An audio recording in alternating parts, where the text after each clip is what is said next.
Welcome to episode number 114 of the Ridge Hunter Outdoors podcast. I appreciate you guys joining us this week. Apologies for the late release. I had to reschedule with Austin a couple times, but this is when we were able to get it out to you guys. So thanks for tuning in regardless. We had a good conversation with Austin on this one. We hit on his season, how it went, how he had some plans change, the deer that he was hunting hard. He had few really nice bucks that he was on. He was really close, just couldn't close the deal on them. His brother was able to get a good one down. We talked about that a little bit. Over there in Kansas, he got one. And then we talked about some postseason scouting stuff as well. And it was a lot of what I talked about on the last Full Draw Friday. Austin hit a lot of the same points, but he also added a kind of a different perspective to that too. So I think you guys are really going to enjoy the conversation. But before we get into it, don't forget about our partners for the podcast. One of those is RHO. If you guys haven't heard of them, you haven't been listening to us, but you should go check them out. They specialize in providing the best nutrition for whitetail deer on your property, starting with the soil. They've got a full line of high-quality food plot seed and plant foods with over 14 different blends to choose from. You're not going to have any trouble finding what you're looking for. They've got fall and spring blends, corn and beans, switchgrass, liquid fertilizer, soil test kits, you name it. When it comes to food plotting, they've got it. They're not just about selling their products, though. They were started in 2015, but John has been in the seed and nutrition business since 1991, so he has a ton of knowledge about this kind of stuff, and he's going to use that to answer any questions you have about what blends would be best for your specific property. That way you can achieve the best results possible. So if you have a question, you can just call up there to him and ask. You're going to talk to a person, a real person, and you can go through your scenario with them, what you're looking to achieve, what you're wanting to plant, maybe some different ideas you have, what kind of soil you got, where you're at in the country, and they're going to tell you what will work best for you wherever you're at. Like us, John and his team don't believe in a cookie-cutter approach to wildlife nutrition, so they're going to treat you and your situation individually. They're not about a fancy label or package either. They're just about good quality seed and taking care of their clients, as you can see by just the way they take care of their customers with their service. We've used their seed blends on client properties in the past. I don't know how many pounds of their seed we put down. It's been a bunch. The results have always been as good as advertised. Obviously, we use them on our own properties as well. Going to continue to do that this year as we go into another season, another planting season. If you guys want to check them out, go to grandparayOutdoors.com. Use the discount code RHO Podcast. It's all lowercase, no space, and you get 5% off your order there. We're also a dealer for them, so if you want to save some money on shipping, send us a message through the website or our Facebook page, or just stop by the shop up here if you're local, and I'll get you some stuff ordered. Now, if you don't have anywhere to plant food plots, but you're wanting somewhere to plant them, you're wanting your own piece of ground to manage and hunt and have some control over your own deer herd, you need to talk to Rodney Hawkins. He grew up hunting and fishing in Southern Illinois, and he's now putting that love for the outdoors into selling recreational properties as a land specialist with Midwest Farm and Land. Now, Midwest Farm and Land isn't your average real estate company. They do sell residential properties as well, but their main focus is recreational. Now, Rodney himself sold around $7 million worth of properties last year for Midwest Farm and Land. They've got agents like him all over Illinois, so they're really a local company with a national reach. So no matter where it is in the state, they're going to be able to find you a property. And if you have one that you're looking to sell, they've got buyers all over the state as well. If you want any more info on them or what might be available or getting your property listed, you can call Rodney directly at 618-925-3153, and he'll get you taken care of. He's also got his own company called RHO Outdoors. He's got products from Radix Hunting. He has Tacticam trail cameras. He's got camo dust. He's adding new stuff all the time as well. So if you want to keep up with that, or if you're interested in anything he already has, go over there to the Facebook page, RHO Outdoors. You can follow him there.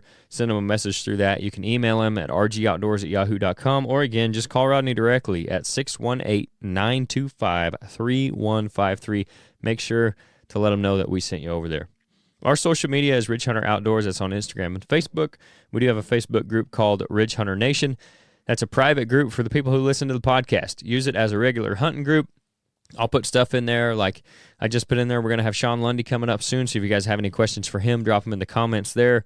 You guys can have input on the podcast. If you've got guests that you want us to talk to, if you have topics you want us to cover, if you have questions for us to answer, any of that stuff, you can ask us in the group. And again, just share your hunting successes, failures, stories, whatever it is. We'd love to see it. Any feedback is appreciated as well. Our website that I mentioned earlier is ridgehunteroutdoors.com. You guys can contact us through there. You can also find all of our merchandise for the podcast. We're going to have some fall pursuit stuff coming up soon. And our Ridge Hunter Outdoors food plot blend is there as well. We're going to have some orders coming in for that soon. So if you guys want some, make sure you get your order in. You can buy the individual 2-pound bags through the website. If you want to order in bulk, though, just send us a message either through the website or through our socials, and I'll help you out there on a little better pricing on the clover and chicory. And that's a clover, 2 types of white clover. It's New Zealand white clover and Ladino white clover. It's got 10% chicory as well, and there's 5% alfalfa. So it's a great blend for deer. They love it. They're going to eat it all. If you plant it in the spring, they'll eat it all summer. They'll eat it all fall as well. So if you're interested in that or anything else on the website, you can use the discount code RHOPOD. That's all caps, no space, and you get 10% off there. If you're listening on Apple or Spotify or anywhere else that lets you do so, make sure you rate and review. We appreciate that. Our YouTube channel is Ridge Hunter Outdoors as well. That's where you're going to find the Fall Pursuit Show. Any of our other video content is going to be on there. You guys can like and comment on that too. Make sure you subscribe. We're up over 4,000 now. Our goal for the year is 5,000. So help us out there. If you guys haven't subscribed to the YouTube channel, go over there and do that now. You can find the podcast on there as well. So let's get into the conversation now with Austin Stone from Tactical Approach Outdoors.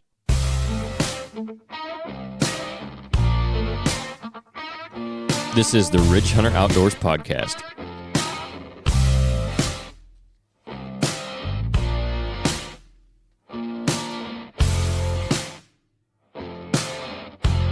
Okay, so Austin is back with us, coming off another deer season. What's up? What do you got going on now? How'd the season go? Let's just jump right into it, man. Yeah, thanks for having me on again. I definitely enjoy talking with you guys. It's always a good time. Man, this year was a tough year. It was a little different kind of a year, and but at the same time, for me personally, it was a pretty decent year. So this weekend, I'm getting back out to Kentucky. Going to start the postseason grind. Yep. Getting ready for next year and kind of take what I learned this year and implement it this weekend. I'm actually pretty stoked to take some of the few things that I learned chasing a buck out there on this property and actually kind of dive into it and dissect a few of the bedding areas that he opened my eyes up to a few things. That's for sure. Cool. Yeah. Yeah, I would definitely want to kind of get into your season, but I know we're going to keep it a little short, but I want to get into the postseason scouting thing too, and like where you're starting and what you're looking at over the next couple months, because I actually just did an episode last Friday or Saturday on that, so I want to get into that too. But okay, perfect. Going into this year, I know last time we talked to you, the plan was you were going to get around to a few states and try to do the slam thing. I know with work and some stuff, a lot of that got pushed aside for priorities, right? Yes, sir. But how did the season go overall? I know you had some sweet video of an elk that snuck up behind you at the very least. Oh, dude, that was that was wild. Like that was towards the end of the season. This property I've been hunting in Kansas, I knew it had some elk on it, but I hadn't ran into any just yet. So that was pretty wild. I heard it crunching through the weed, trees coming in behind me because they had to go through some brush. Sounded like freaking Bigfoot was walking in behind me. I'm like, I bet it did. What the heck is coming behind me? Like, this had to be actually absolute mega giant or something else. Right. But no, it was actually really nice bull, and I couldn't hardly see it because it was directly behind me, so the tree was kind of blocking my view. So I took a guess. I thought he was going to, you can kind of see it in the GoPro footage. I love that super wide view on the GoPro. You can get a lot. And you can see where he actually stopped and started looking at me. But I thought he was going to continue kind of to my left. So I was slowly trying to get my camera in turn, hoping he was just going to continue walking past me, and he never did. He stopped and just looked right at me. Yeah, I mean, he couldn't have came in any more right behind you either. Oh no, I mean he came in directly behind me. Yep. I mean he couldn't have came in more perfect like that. That's for sure. So that was a really cool experience. You don't get to see that very often, chasing deer. For sure. Yeah, especially in the Midwest. Yeah, especially in the Midwest, right? Yep. Yeah, that doesn't happen very often. No.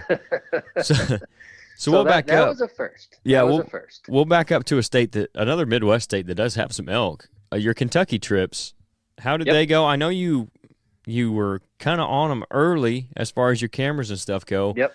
But how did all that pan out, and how much were you able to get down there and actually get in a stand? So we made our opening week trip happen, Mm-hmm. and that was the only time we were actually really able to get out on stand.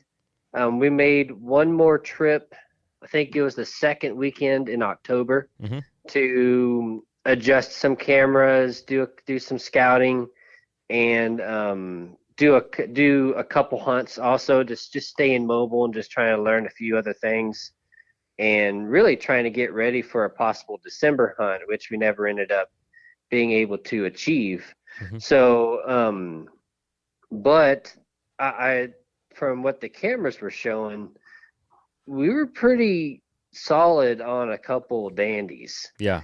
And it was really interesting, and just kind of barely missing them. So I had it dialed into a certain specific bedding area, and maybe a couple bedding areas even, and just trying to get an idea of how he was using the property. The good thing about this particular property was it has a lot of food options, Right. which is good and bad all at the same time. It's really hard to narrow down a limited resource at that point. Mm-hmm. You just have to keep adjusting to what they're preferring for their food. Mm-hmm. So, and this was also the first time that we've been on this property that they have planted the way that they planted this year. So that was also a first in trying to adjust to the new planting strategy that they were putting in place. Right. So that was kind of fun actually seeing how the deer were adjusting to it as well. Mm-hmm. But I mean, you were talking right there even about that. Sorry to cut you off, but that limited resource, like this year with the acorn crop that we had, like that made that really tough because it was like, I mean, they had acorns almost all year round. And then, you know, obviously with the crops and everything too, but I think that's part of the reason this year was pretty tough. So this was really funny because I got to see two different extremes. Actually, really, with the two deer I was chasing, and between Kansas and Kentucky, I saw two different extremes because in Kentucky, I was finding a lot of food. There is everywhere. Acorns producing, lots of different type of crop, and they just had a lot of options, right? Mm-hmm. And then in Kansas, where I was hunting, I couldn't find a producing oak tree to save my life. Really? Which I think led into part of the difficulty on narrowing down specific locations and really setting up a good ambush for this buck. Mm-hmm. So I was really, really close a lot. It's just I couldn't end up making it happen. Right. And a big reason I think of that was that I couldn't narrow down a specific feed tree because they didn't have a feed tree to go off of. Mm-hmm. So that was really interesting to kind of play with. That there was all bur oaks. That there's a few white oaks kind of on the property, but pretty much all bur oaks. And bur oaks will produce every other year or every 2 years. Right. And pretty much if they're not in season, they don't produce anything. Right. They don't even have a small crop. Mm-mm. So it's like they're producing or they're not producing. So that was kind of interesting. I covered a lot of ground trying to find an oak, and I just couldn't for the life of me find an oak. Yeah, that can make it tough too, for sure. Like especially in that case, if you could have got on one with none of them around, you know that's where they're going to be. Oh, 100%, right? And especially if you can find it adjacent to the bedding that you know that they're using, then you can pretty much feel pretty good about that sit. Mm-hmm. So that was the difficult part about the Kansas side compared to the Kentucky. Yeah. And another extreme here for you. The Kansas deer compared to the Kentucky deer had an extremely large home range. Mm-hmm. We're also talking very different terrain and vegetation, It was a lot more, obviously more prairie Right. with ditches compared to Kentucky being a lot more heavy Mm-hmm. hardwoods and dense thickets and stuff like that. Yep. So it was this buck I was hunting in Kentucky kept a very, very, very small home range all year, where the other buck I was hunting in Kansas was very large Yeah. home range. Yep. So that was the other extreme that I was playing with. So it was a very fun year, actually, kind of chasing these two deer and learning from them. Even though I didn't put one on the ground, it was a lot of fun learning from them. Yeah, that's what I was So going to say. yeah, Just having the two different opportunities to learn two different types of hunting two different places, like totally opposite situations, basically, yeah, and just trying to figure it out. One, it's not like you can do one thing and say, okay, this worked here, now it'll translate to this place. Like some of those things, obviously there's things that are going to translate, but that's something we talk 100%. about a lot with like the guys out east in the big hardwoods and in Pennsylvania and even up north in Michigan and stuff like that. Like it's just a totally different type of hunting, and until you Yeah, do both of them, it's hard to really appreciate the difference and the different strategies you have to use to be successful. that's true. That's true. And and that's something, that idea is also something that has led into the idea of the whitetail slam, and the whole purpose behind it Mm-hmm. was getting to as many different states as possible, but choosing states with different styles of hunting requirements. Mm-hmm. Different vegetations, different terrains, and really kind of forcing yourself to think outside the box. Where a lot of Midwest states, you could go and pretty much hunt very much the same Oh yeah. type of terrain and vegetation from state to state Yep. it's pretty easy. So, but the plan with the whitetail slam was actually to kind of change that up, and not only to challenge myself, but just to learn and create a kind of a fun viewing experience as Mm-hmm. well. Just hitting something different in every state. A little bit of variety, yeah. Yeah, 100%. Just a variety. Yep. So you weren't able to get one on the ground this year. You got on some nice deer, like we said. You were really close, I think, in Kentucky to those deer opening weekend. You had that one or two really nice deer in Kansas that you were on. But your brother, he shot a nice one this year. Yeah, Dakota shot a nice one this year. He, I think it was the Monday after opening weekend. So we hunted opening weekend with our typical deer camp, and then he came back and hunted Monday. Mm-hmm. And he ended up shooting this really nice buck in a thicket. He snuck into a spot he'd never been to, took his 30-30, sat on the ground, and made it happen. Yeah. So it was awesome video too. Yeah, it shows you in those thickets how fast it can happen. Oh, absolutely. That video really just showed just how fast it really can happen in a scenario like that. Mm-hmm. And you can be as locked in as you need to be and dialed in and paying attention, and still in those areas like that, like Yep, just in a second, he can be 100%. You can be looking to your right, look over to your left, and look back, and bam, there he is. And 100%. have no idea And how he's he got close. there, how you didn't hear him, all that stuff. Yeah, I mean, he'd just be right there. Yeah, right. Honestly, they're really impressive animals. When you see them do that and you experience them do that, just completely sneak in on you. Mm-hmm. And they're not small animals either. And what they're walking through, you didn't hear a thing. Right. I mean, it's really impressive. Yeah, no doubt. And even like frosty morning where you should be able to hear him coming, or it could be dry sometimes, and it's like, how did I not hear that thing coming? And then it's right there. That the worst feeling is when they're right there and they're looking at you. Oh yeah, because they caught you like looking back or something like that because you didn't know they were there. That's the worst. I had a really big deer in South Dakota do that to me a while back. Mm-hmm. Is one of those situations where, I mean, a mouse would have made more noise than this deer did coming in. I mean, the leaves, there was dead calm, and the leaves were crunchy. It was thick leaves, and it was just, I should have heard him coming, right? Mm-hmm. Not a thing. I look behind me, and all I see is just a mega rack standing 20 yards behind me looking at me. I'm like, oh crap. Yeah. Yep. And then other times they sound like that elk coming through there, you know? Oh yeah, 100%. Yeah. Yep.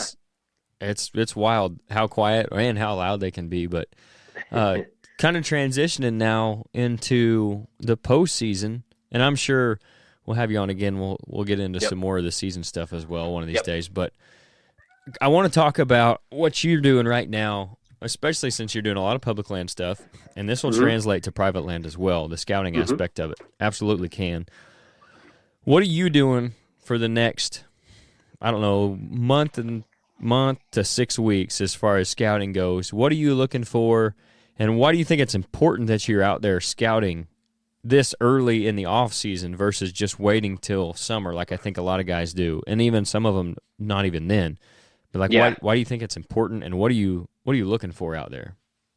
So part of what I learned this year, I'm actually going to kind of pivot a little bit of my focus on certain features over other features that I have focused on in the past.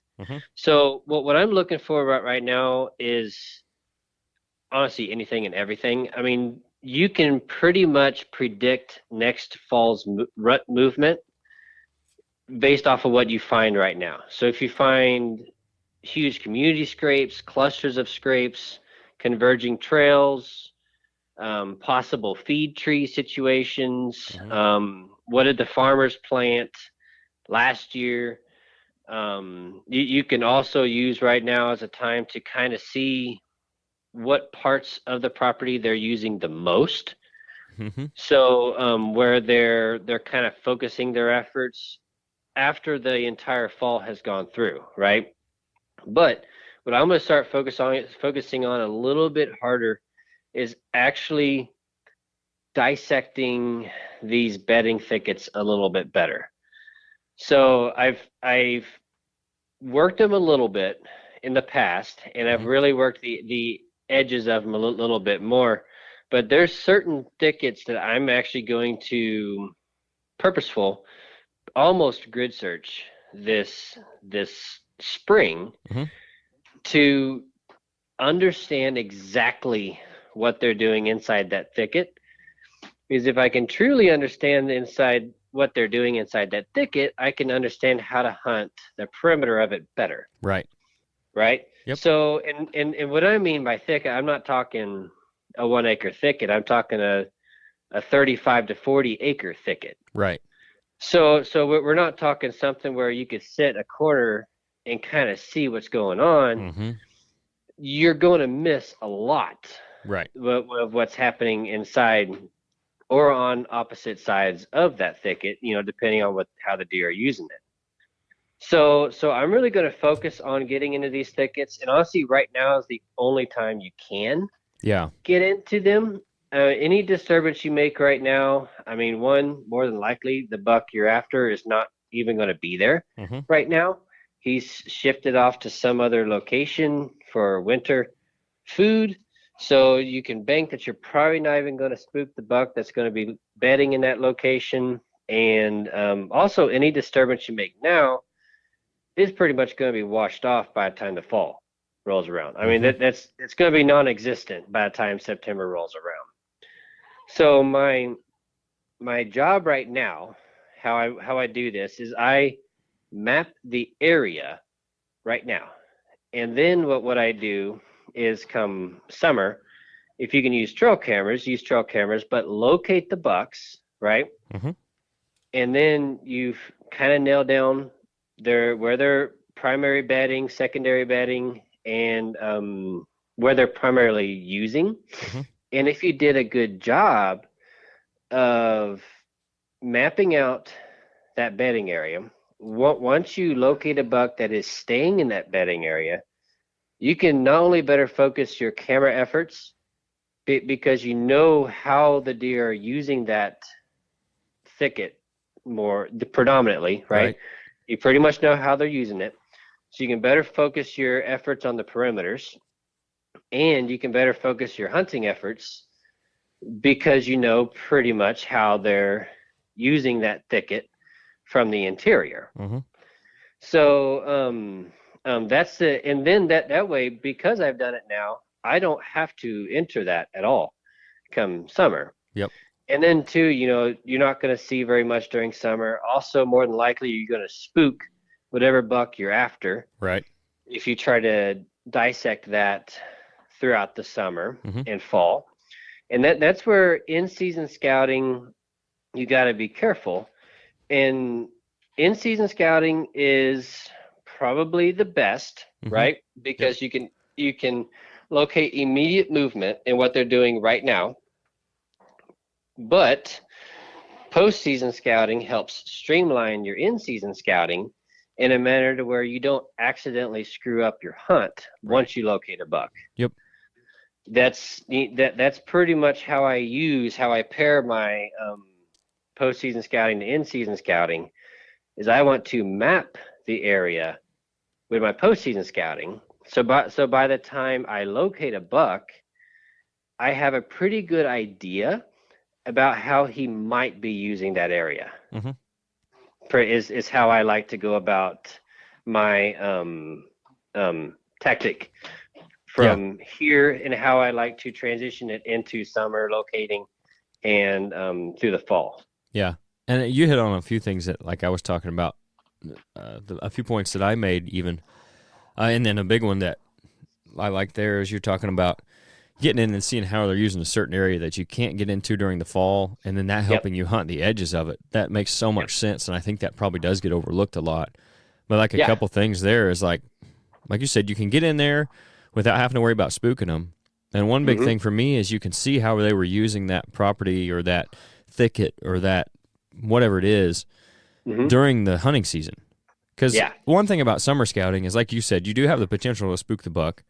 Yes. Even if you don't, he might not necessarily be using that piece the same way in the fall as he is the summer. You know 100%. What I mean? Like, there'll be times where he'll still be in the same bedding areas, and there's places he's going to like to stay throughout the year. But there's also going to be a good number of bucks, especially if they're not the most dominant ones in an area, that are going to disperse for the fall. So you're not necessarily – you can find out what bucks are there and if there are bucks in the area, but you're not necessarily getting the best information to hunt when it comes fall. Like you said, with in-season scouting, that's the best time to get that information, but you have to be careful about it. So I think, like you're talking about, if you can pair that with what you're doing now, and now you can see not only what they're doing late winter, because that's what they're doing right now, but you can also still see enough evidence from earlier in the fall to be able to hunt that data, or whatever word you want to use for it. You can hunt that stuff come next season, as opposed to where in the summertime, sometimes you can't necessarily hunt what you found. Oh yeah, absolutely. And to build off of that, what you're finding right now when it comes to fresh sign, tracks and poop and hair and whatnot.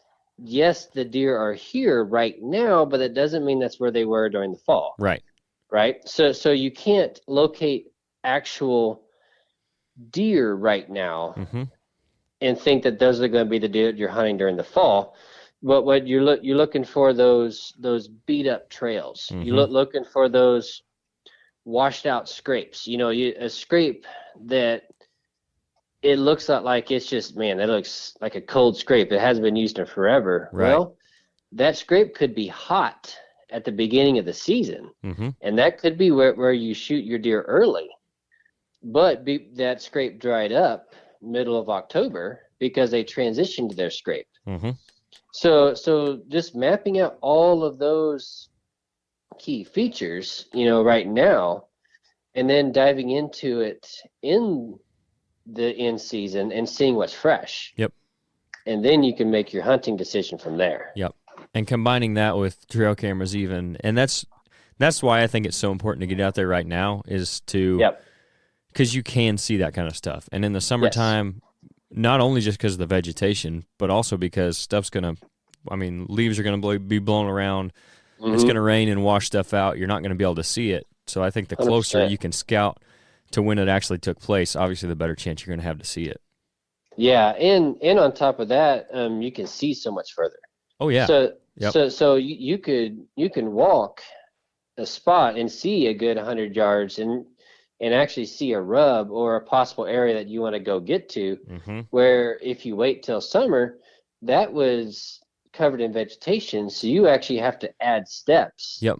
And add mileage because you kind of have to zigzag a little bit more, not being able to see the distance Mm-hmm. that you would be able to see. And then on the flip side, you could easily pass your key location by about 20 yards because you didn't see it in the vegetation. Yeah, that's what I was going to say, is you could walk by something 20 yards away in the summer or even spring that if you'd walked it now, you could have saw it from 100 yards away. 100%. Yeah. But, yeah, that's... Absolutely. I definitely wanted to hit on that because obviously we're that time of year, and I think guys can benefit from that. And I think, at least from my experience, a lot of times we see people who they're hunted so hard, and I get it, all through the season, or maybe they even killed out and then they just kind of shut it off for the rest of the season or whatever, and they can't get back into that mode yet, or they just shut it off at the end of the season. They've been hunting hard. They don't want to get back after it yet, so they take a break until, let's say, middle of March when the sheds are dropped for the most part, and then they get back out there again. Well, middle of March, a lot of times you're starting to see that green up, and it's getting tougher to see things. You're that much farther from the season, so it's harder to see what they were doing. I think it's just really important. Another thing, like we talk about all the time, killing big deer consistently is a year-round deal. It's not just October through January. Yeah. So I think it's important for guys to get out there now and do that scouting. Absolutely. And to touch on that too, when it comes to time, I feel like a big part of success for a lot of public land guys that get it done every single year on really big deer, consistent killers, they have not just one property they're hunting. Right. They have a multitude of options for them to pursue. And that takes time to pursue that, especially if we all work full-time jobs. So we're trying to get it done, on the weekends and on a spare time. Mm-hmm. And if you have to travel to those locations, then it just stretches out that time and it makes it more difficult to hit enough properties. Yep. So that's the other thing too, is, you start early. Well, maybe you hit 5 properties this year because you started early compared to maybe only hitting 2. Mm-hmm. And I've had this happen to me in the past where hunting pressure is the only unpredictable, right? Right. Where I'll hunt a property one year and it'll be loaded with deer. I mean, fantastic movement, really decent hunting pressure, nothing crazy. And I mean, just loaded. And the following year, it just gets pounded with hunting pressure for whatever reason. And because that hunting pressure is there's not a deer on property. They've been pushed all to private. So if I didn't have a adjustment property already in place, I would have been hunting a property that used to be really good. Mm-hmm. Right. You know what I mean? Yep. So it's giving yourself enough options and not putting all of your chips into one basket, which I did this year, but I'm not really upset that I did. Mm-hmm. Just, I may not have put a deer down, but man, I learned a lot. Right. So I'm not really upset about how the year went. These deer were worth putting my chips into. Mm-hmm. So that's where you just kind of choose your goal. Absolutely. You know what I mean? That's where I think people get lost also, is you need a specific goal in place. Mm-hmm. And certain goals come with certain risk factors. Yep. And one thing, if you're going to chase a couple deer because they're really big and they're worth chasing, there's a decent chance you don't shoot those bucks. Yep. And you eat tag soup for that year. Yep. And I think too, that's people look past the fact that does happen. Right. And that's actually okay. Yeah, absolutely. What would you rather just settle and shoot a smaller buck, even though that wasn't your goal? Or you're like, I'm going to learn as much this year, whether I shoot him or not, I'm going to learn as much as I possibly can. And then next year it'll significantly help me for next year. Right.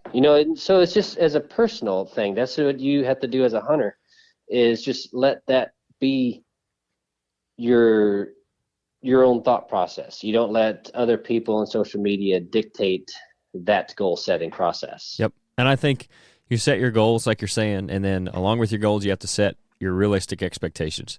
If your goal 100%. If your goal is to shoot a mature buck or to kill this one specific deer or one of a few specific deer, you got to have realistic expectations that, like, there's a good chance that won't happen. And then, like you're saying, you don't have to say it was a failure of a season just because you didn't get them killed. Take the information and what you learned and everything and put it towards next season, and then you've still had a successful season. 100%. And that's a thing too, you know, being realistic. I knew that there's a decent chance that I probably eat tag shoot. I may get really close on this deer, but I might eat tag shoot this year. And, you know, obviously if a mature buck came by at close enough, you know, shooting range that, you know, I wasn't going to let him walk. I wasn't going to be so closed-minded to harvesting a mature buck, even though I was after one specific deer, right? But I was going to at least give this one deer an opportunity. So yeah, and what you take from it is what matters. And when you talk to a lot of guys and you hear their stories about, you know, when they do chase a specific buck, it could be a couple-year journey. Oh, absolutely. And a lot of times it is. Yep. No matter if you're hunting ultra-managed private ground or public ground, most of the time it takes you a second. Yep. So, yeah, no, it's really enjoyable, and my thing's all about the chase. I just enjoy the chase. Of these deer. So that's really where I enjoy it, and that's what gets me into this scouting frame of mind. Yep, absolutely. So I think that's a good place to leave it as any. We're running short on time, so like I said, we'll get you back on again sometime in the next in the next few months or so. I'm sure we'll talk some more scouting stuff and some more about the season and the season ahead, because by that time maybe we'll be turning the page and looking ahead. So I appreciate your time tonight, jumping on with us, and I'm looking forward to doing it again sometime soon. Yeah, sounds great, man. I appreciate you having me on, and I look forward to our next conversation.